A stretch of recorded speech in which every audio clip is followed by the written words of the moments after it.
ชีวิตคนเรามีไผอยู่บ่เคยย่างหลงทางบทเรียนจากการใช้ชีวิตผิดพลาด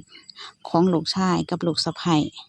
จนเกิดปัญหาภาระหนี้สินตามมาสูญเสียหน้าที่การงานล้มลงจนบ่เป็นท่าจนเกือบไปต่อบ่ไหวแต่ว่าตราบใดที่ยังมีลมหายใจสุดท้าย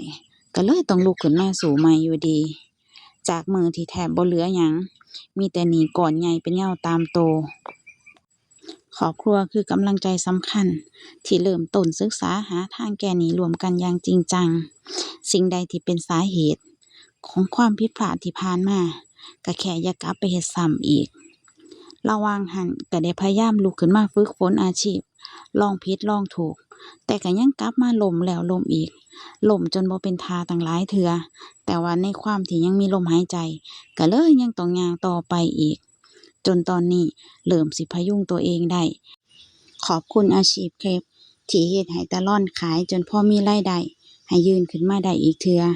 จากเดิมที่เคยเป็นแป้งเละๆพัฒนาแล้วพัฒนาอีกจนกลายมาเป็นเครปติดปาก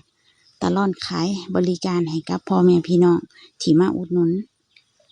แต่รายได้มันก็ยังบ่เพียงพอกับหนี้ก้อนใหญ่ที่เคยสร้างไว้มื้อนี้ก็เลยต้องปักพิกัดเพิ่มช่องทางในการหาเงินหารายได้โดยการเปิดร้านขายข้าวเปียกในตอนเช้าขอบคุณพ่อดองที่เพิ่นใช้ทักษะ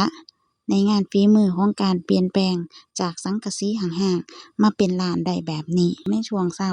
หลังจากหั้นก็สิแบ่งหน้าที่กันออกตะล่อนขายเครปนำส่วนหนึ่งเพื่อสิเร่งหาเงินมาใช้หนี้แล้วก็ให้ชีวิตมันดีแล้วก็มั่นคงขึ้นกว่าเก่าฤกษ์งามยามดี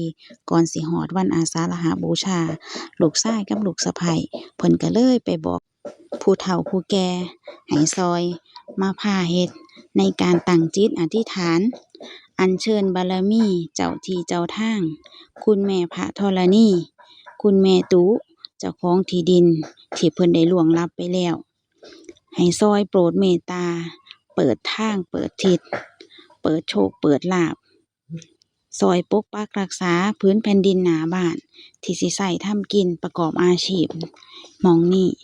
ขอให้การค้าขายร่มเย็นเป็นสุขขอให้เงินทองไหลมาเทมา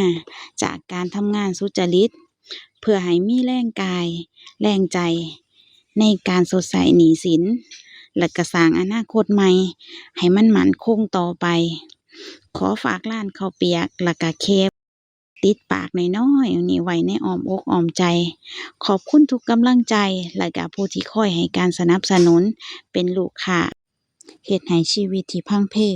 แล้วก็เซจนบ่เป็นท่าได้กลับมายืนอีกครั้งส่งกำลังใจเด้อสำหรับคนที่ต่อสู้อยู่คือกันขอให้ก้าวผ่านวันแย่ๆไปได้ด้วยดีจ้า